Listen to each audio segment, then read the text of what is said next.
We are live. It's official. Welcome, everybody to Nurture Your Fears. We're going to do introductions, but welcome to Nurture Your Fears. It is going to be a workshop, a live workshop with my girl Kendall from Ancestral Wellness Co. I will let her introduce herself first, and then we'll get into it. If you're not following, we're also live on Instagram as well. So, yeah. Yes. Let me see if I gotta add you. Let me know if you are on live there on Instagram. So, hey y'all, my name is Kendall Dominique, and I am the founder of Ancestral Wellness Co. I consider myself a community nurturer because I show up in all spaces, hold sacred space, and I'm excited to be here with y'all today. Yes. And I am Tanisha, also known as Asha York Allen, and I am a transformation mentor. I run a company by the name of Your Other Mind. I help people transform their fears into strategic action. Um, yeah, in their lives and in their business. Big things. I'm gonna come back into it. So we're here with our workshop, Nurture Your Fears. And it is certainly going to be an experience, but we're going to make it very, that's not going to work. Nope, not going to work at all. Got it. Okay, it'll be fine. And we're going to make it really, try to make it as fun as possible and as clear as possible so that you all get the best experience and the best outcome. But I'll let Kendall go into explaining why we're doing this workshop and like what we're kind of focusing on for today. Yes. Okay. So sorry, y'all. Let me get my life real quick. So we came together really thinking about oh, can you hear me? Yes, I can. We had a little moment. Okay. So so we came to this explorative space together and really wanting to support folks in building tools to explore their greater goals, right? We are wanting to support folks in creating lives that are healing centered, that are expansive, and really tapping into our joy. And so one of the things that we feel like you need to move through is your fear. And so what does it look like to nurture your fear, right? Because I think we're not necessarily, we don't have a lot of conversations about what does it look like to engage our fear when it is interrupting our professional growth, interrupting our personal growth, or interrupting our joy. Right. And just the journey that it takes to become energetically aligned with all that we seek to do and accomplish in this lifetime. And I feel like it's such a good pairing because Kendall, you do work in the community space and it's around like the gathering of folk, having them tap into everything that's within them, having them tap into the world within them with like the herbs, with the herbalist stuff and like the ancestral work that you do and just the energy clearing. And I feel like with me, it's very much the same, but I just choose a different modality. And usually that modality is business because that's what happens when the soul is like activated and fully showing up. They just want to do things and they want to share with a lot of people. And that's how we get this stuff done. And so we wanted to come to you guys together to offer what we think would be a great, just a great experience, right? To like really understand energy, really understand what it means to pause and to reflect and to become intentional about yourself. Um, yeah, that's it. So I guess my question is, so the first question is how to intentionally pause and refocus. And I like to believe that all of us are here on our journeys and we do and we offer the gifts that we have to people based on the experiences that we've been through, right? That our greatest achievements are also our greatest offerings to people. And so I know that means a lot to you because you wrote this first half of this, right? Or this first piece. And it's about Yes. intentionally pausing. And to people that follow me already and know, like, in order to start any of the work that we do, you have to be able to go inward in a way that like allows for self-appreciation.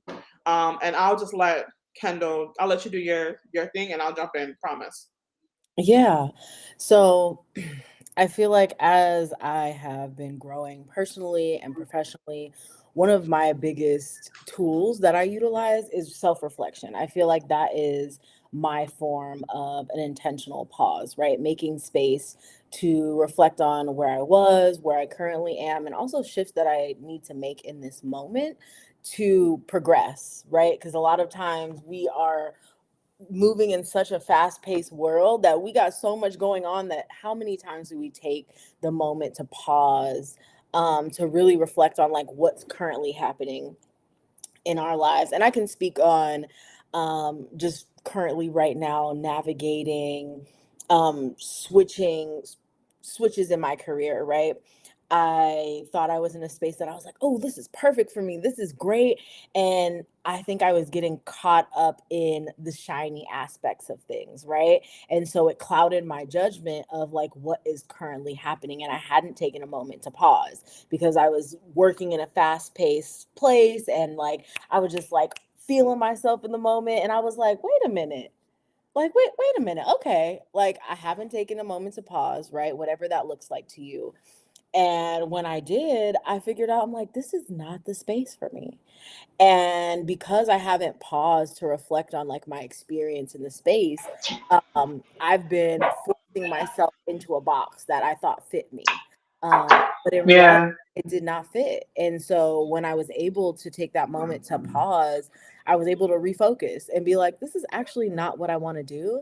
And this is not the space I want to do it in. And so what are the steps that I need to make to shift that? And as I took that intentional pause, a lot of transformation and a lot of shifts came with that. Some uncomfortable, right? And I had to get out of this imposter syndrome and these limiting beliefs of like what I thought I was capable of in my career. Um, to just like push myself forward. And that is where that fear comes in, right? That like the fear of the unknown, the fear of like, oh, what if I should just settle with this space because this is what I need to do, right? Instead of being like, no, I'm actually bigger than this space and I have more of a capacity to tap into other things. And what does that look like, right? But it requires a lot of self-reflection and like a lot of unpacking of that imposter syndrome. I love that you brought up um, imposter syndrome because often when I find myself working with a lot of people, like I said in my intro, like I tend to look at things from a fear perspective, right? Because I find that if you can just go directly straight to the point, that you would get to the person's success story a lot quicker than if you were to be like, oh, everything's fine. It's like, no, everything isn't fine. And the quicker you can say that, the quicker like spirit, everything that be will show you what the solution is. Right. Right. Because a lot of times people, and this is like people in life and people in business, a lot of times people will like to play around with how they feel to like present their best like look Mhm. instead of just being like, no, shit's not right. I'm falling apart. And what's next? And I love like I think what I love about your pause journey is that it really made you say like, okay, shit's not right. Right? Because correct me if I'm wrong, you were working in corporate before you like So I've been working in, oops, I don't know if my, can you hear me? yeah. Oh, okay. Sorry, it froze. My end's frozen. But I've been working in nonprofit. And so my work has been specifically in nonprofit. I was doing frontline work, crisis intervention, and violence intervention work. And then I have also done some like managerial and like director level work as well. So it's all within the nonprofit uh, development world. Yeah. And so when you took your first pause, Mhm. what was the driver? Like what about what you were doing was like, nah, this shit ain't it. Mm. When I took my first pause. Oh, let's see. Okay, so I'm like, because that was a big one. I feel like when I took my first pause, I had just stepped into a position as like associate director at a nonprofit, and I was just like, and I was like, oh, this feels good. Like I'm leveling up in my position that I'm in this space that I'm really enjoying. But I had to reflect on like, why am I enjoying it? Right? Am I enjoying Yeah. it because I leveled up in a position, or am I enjoying it because this is actually really what I wanted to do? And I realized I'm like, this is actually not what I want to do. I think that just knowing that I'm capable of leveling up in my career was what felt good. Right. And so in that pause, I was like, you know what? I'm going to apply to grad school. Um, and I applied to grad school and I made it in, when talking about nurturing your fears, I had never lived out of California ever in my life. And I decided Oh, myself and I was like, you know what? I'm going to apply for all schools in other states. And this is a way that I'm nurturing my fear of like being away from family, being away from like the people that support me. And I like not even a month later, I got accepted into Fordham in New York City. And within 3 months, where I'm from. yes, in 3 months, I packed up all my stuff and I moved to New York with 3 suitcases. And that was it. And I said, you know what, we gonna make this happen. And but I think giving myself space to reflect on like, why am I here, right? People talk about like existential crises of like, why am I here, what am I doing, what is my purpose? Yeah. But I feel like sometimes they're healthy. I no, I think they are. Because like I think that's the thing that you and I have in common that we like love so much is that I do think the existential crisis is healthy. Like I think it's like the perfect starting ground. Yes, shit is not right. I'm not okay. Exactly. Because like when you can say that with confidence, it's like a door opens up of like possibility that you didn't even know was there. And now Right. you're having a conversation with yourself that you didn't even know you could have. You know what I mean? So like I completely agree with you. Okay. So you have to give 3 quick tips on Okay. how to pause and refocus your attention in a way that really matters, Okay. like that the people can do. 3 quick tips. 3 quick tips. Um, I feel like your morning or evening ritual is really important. And so creating at least 5 to 10 minutes in the beginning of your day or the end of your day to really pause and reflect is always a helpful tool. Write it out, right? Like write it out so that you can see like your vision conceptualized, right? I think a lot of Mm, times we have thoughts in our mind, but when we write it out, like I keep all my journals. And so my journal from 5 years ago, I go back and read it. So that would be my third tip after your journaling is go back and read your journal, because you go back to a point where you were so afraid to make that change. And now you're at the point where you've already made it. And so keep yeah. journals and revisiting them is just a really great portion or a great ritual around like this intentional pause, like scheduling yourself into your day, writing it out, and then going back and reflecting on it. You know, that's a good point because like I strategize people to success, and I remember I had a journal, the literal foundation of like this point in my life. I had a journal that I had written new contracts for myself, new ideas, new ways that I wanted to live. Uh-oh, we lost her. Okay, we're gonna give her time to come back. But I had written down all these little things that like I wanted to do in my life, all these things that I wanted to change.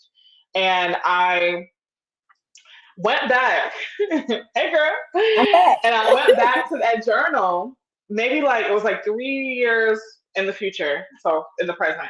And I was like, damn, I didn't even know that I had hit all these things. And Right. so from the time that I went back, from the time that it was written to the time that I was looking at it, I was still trying to configure my life to have certain things in it that I had already had. Like I wrote this down a Mm, while ago.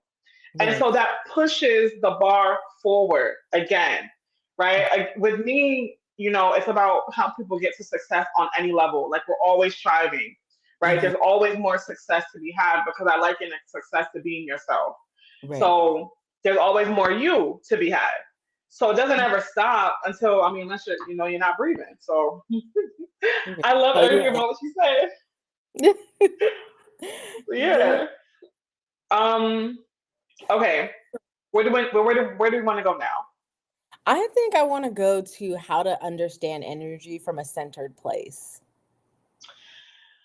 Okay, this is where the woo comes in for everyone who's watching. So I tell people, well, we both work with the same type of people. We work with coaches, creatives, healers, guys, thought leaders, organizers, people who are here, as I would call them, visionaries. They see a way of like living and existing, Right. um, that would change the way that we live, right? The Hmm. way that we live and show up. And I think in doing that, it's such a big responsibility that being able to understand the energy that a person has and all these things, it really makes a difference. So, energy 101. You were given a name, you were given a name, a date, a time, and a place in which you enter this atmosphere. Right? Your business was given a name, a date, a place, and a time in which it enters this atmosphere. And all of that beautiful thing, those stars, that positioning, all that stuff is so purposeful and so intentional because it means that you were created at the right time, at the right place, right? And all of these things have different frequencies, right? That date and time, that positioning of the stars, that whatever went into your name, letters have vibrations and all that stuff has been, studied in science. But like, we are energetic beings. We give off a literal frequency. When you go to the those like science museums, put your hand on that ball and the little like we have frequencies that we give off on a regular basis. And the work that I do in understanding your energy is basically honoring yourself and honoring the soul energetic. So, what were you like when you were created? When you entered this atmosphere, what were you going to do? What was the plan? And what was the frequency in which you came? And how do you get back to that despite the conditioning, despite what you learned from work, despite what you learned from your parents, despite what you learned, so that the magic, if you will, for lack of a better phrase, or the vision that you have can come to life. And so, yes, and so that's I'm gonna stop there. I love that because I feel it makes me think of like when you say that like your inner child, right? Like when I talk to folks about like tapping into this fearlessness or that adventure, I always bring folks back to like that inner child to tap into that energy as an adult because it reminds me of that as you were saying, like what is that energy that you are kind of reconnecting or grasping? It's very similar to the inner child. I don't call them inner children. I call them major players because Mm, they can be love any that. age, right? Major Yeah. players. Okay. But what I found in my work is that on average, the average person has about 5 or 6 major players, which are like those keynote ages in which something impacts them. Right. But the whole goal is to understand who you are.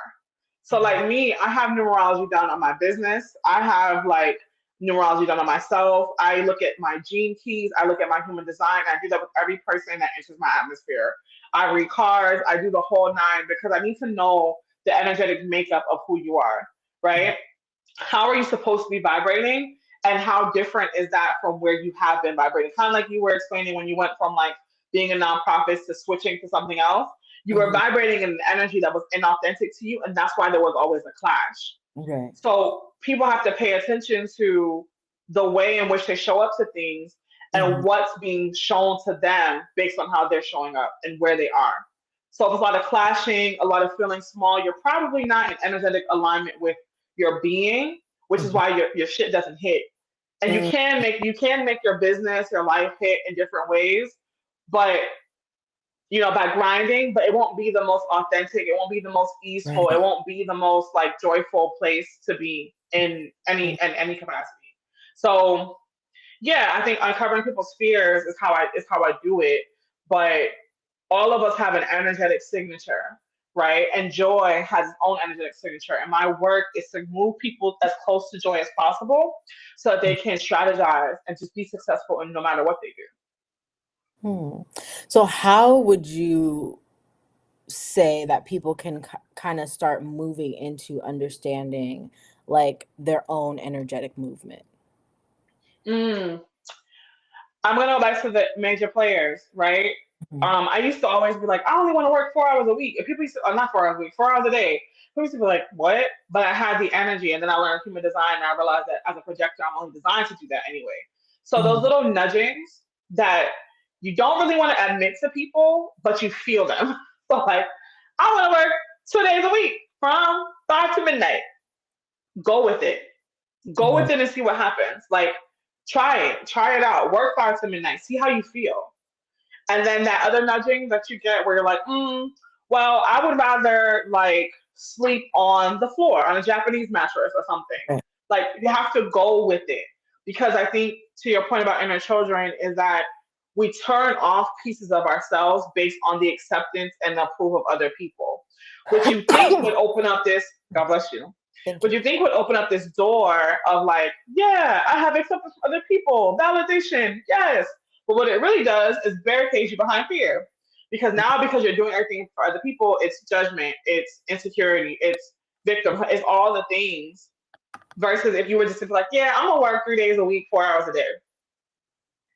That's how you can try listening to those little nudgings and Mhm. asking yourself, what is it that you really want? And Mm. that will tell you whether or not you're actually in alignment with your natural vibration or not. Because if you look at that list and you see a bunch of shit that you really want and you haven't made happen in your life, and you look at what you do have, you'd be like, oh, got it. This isn't hitting. Right. That makes sense? Makes sense. Yeah. Or you can look up human design, whatever feels good. Yes. Okay. I love that. And then another thing that we kind of talked about is like how to basic level EFT tapping to relieve emotions and like how our emotions impact like our fear or nurturing our fears. So where do you want me to go first? You want me to go into ESP tapping or you want to talk about emotions? Let's do emotions and then EFT tapping. Okay. Emotions are the guide because if you go to the school of Abraham Hicks or you've been like I have, then you'll know that she talks about this like she talks about the vortex, right? And like this space existing and like this vortex and how everything you want is energetically in this space waiting for you. And Mhm. that your emotions indicate how close or how far away you are to the vortex. That Mhm. when you experience sadness, frustration, anger, it's because you're not in alignment or you're not close to yourself, or as I say, you're not in your right energy, right? When you experience those things. And so you have to learn how to use emotions as a gauge. So Okay. if I'm sad right now, if I'm angry right now, how much of myself am I being? And you can ask that question, I can almost guarantee you'll figure out where to go from there because you probably aren't being as much as yourself as you want to be in that moment. Mhm. What are your thoughts? Th- yes. Yes. I'm over here thinking about like reflecting on myself. I'm like, oh, you're right. Because I just went through a moment personally where I was just really frustrated. And I was just like, I am so angry. I am so frustrated. And I wasn't able to move past that, right? Like, so I'm stuck in this space that doesn't allow me to move forward, right? That emotion just kept me in that moment instead of like progressing. And so, yes, definitely. Yeah, I had a conversation with one of my partners actually where I was frustrated about something and I knew that I was frustrated about something and what was the conversation? I was like talking about acknowledgement. When you're in the emotion, you talk about but shit. I'm like, yeah, I'm not acknowledged. Blah, blah, blah, blah. And then they asked me about it again today, and I was like, yeah, I probably didn't feel acknowledged because I don't be acknowledging myself. So Mm, I realized that in not acknowledging myself and just saying what I needed to say when I need to say it when I originally thought it, that I created this space for myself. You see how mm, that's different? Like yeah. I was able to like be like, am I really frustrated or am I far from being myself? And the Mm, truth was far from being myself, and that then created the outcome. And so if you can learn to do that periodically throughout your life, again with any goal that you have, you'll mhm. get there a lot quicker than if you were to be like, oh, everything's bad. You know what I mean? Like the Right. emotions are the guide. And oftentimes people don't know how to be emotional, so then there's also that. So yeah. Right.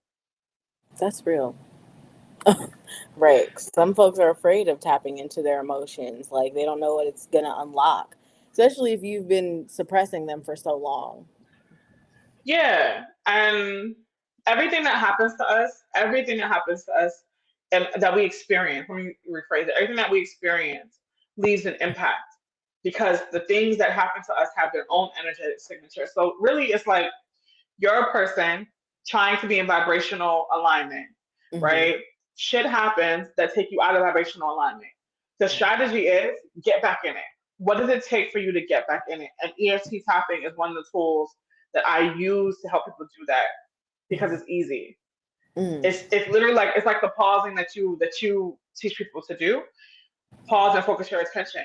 And you focus your attention on the negative emotions so that you come up and out because a lot of things that impact us live within our bodies and they stay there.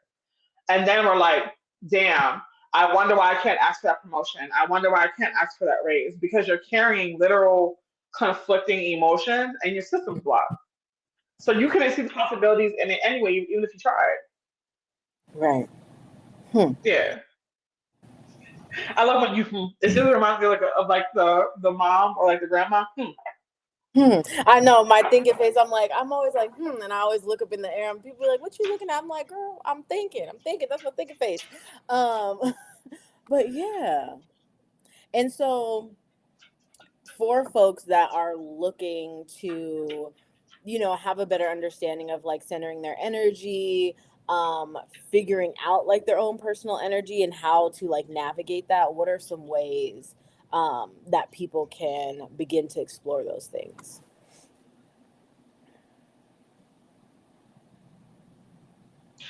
My recommendation is going to be one, starting with like go to one of those free sites and pull your human design chart. Mm, okay. Human design is probably one of my most favorite tools at like because it's so comprehensive in Hmm. explaining who you were at the time when you were created, blah blah blah, et cetera, et cetera. It's really good at that, and I like that because it gives you a roadmap. And then if not, I would say practice being honest about how you're feeling moment to moment. When people start working with me like clients, I always have them, I challenge them to write how their feelings down, like kind of like hour to hour, Hmm. right? And almost to like start to tally up what's the negative, what's the positive, what's the negative, what's the positive, because Hmm. that will help you see in real time how you're showing up and how you're vibrating out and how much you're being. Hmm. Um, so yeah, I would start with looking at my profile. I would start with then go to like examining how often I move in between different emotions. And Hmm. then I would decide who I want to be. So if you once you've done that like that emotional audit where you're like, okay, most of the time I feel like this. And oh damn, I feel angry. And then I feel da da da da. And now you're looking at your paper and you have like 8 out of 10 is like a negative emotion. Then I would say, well, what would you rather feel instead? And when Hmm. you can start to say, what would I rather feel instead? And write down those positive emotions. What I Hmm. also have you do is like, so let's say it's like happy, joy, and fearless. What does it take for you to feel joy?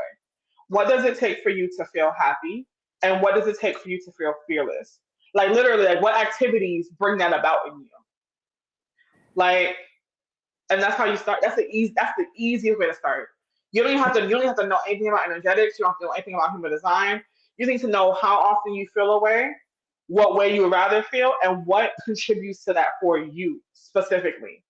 And that's Hmm. an easy way to play with like going from back and forth with your energy. I love that. Okay. Yeah, Yeah. because I feel like human design is something um like new to me, right? That I've heard of, but it's something that I'm still exploring. And so I love those tips, and that's something I definitely will utilize for myself. Yeah, you should. I think everybody should do audits very often, actually, because why not? Like Why not? that's how you know in operations. That's how you know a process is working by auditing it regularly. So yes. Well, So thank okay, you. Hmm. what do you have going on next? So we're gonna both gonna do like a little. This is what I got going on next. Come find me. What do you have going on in your universe that you want the people to know? Well, I will be teaching both virtually and in person something called Let's Get Grounded. And Yay. it's basically like a meditation or a beginner's meditation class so that you are building a relationship with stillness. I have one coming up this Sunday that's being rescheduled, so keep your eye out for that. Check out our emailing list. But yeah, if you are looking to develop a relationship with meditation or taking intentional pauses, make sure to check out our website or our Eventbrite to get updates on that. I love that. And if you want to talk about any of the things that we've done here, I have the Brave Transformational Audit, which is where I will go with you in your energy and tell you your strategic advantage from Mhm. your energetic standpoint in your being in relation to things that you're doing. And then other than that, where else can you catch me? You catch me at a VIP day. I got those. I'll come to your city. We spend a whole day together and we'll map out your whole life. I promise you. I You'll love enter that. visionary era so quickly. It'll be 6 hours, me, you, and a beautiful space, and we'll get your vision, your map, and your process out there. Yes. So, oh, and you can follow Kendall at Ancestral Wellness Co. Right on Yes. Instagram. Mm-hmm. On Please Instagram. follow her. Yeah, and then my LinkedIn is just Kendall Roberts or Kendall Dominique. So yeah, Yes, check out all yes. the places. All right, y'all. We will see you probably next week. We might do a part two of this, so just stay tuned, look out for it, and we'll see you guys later. Bye. Bye.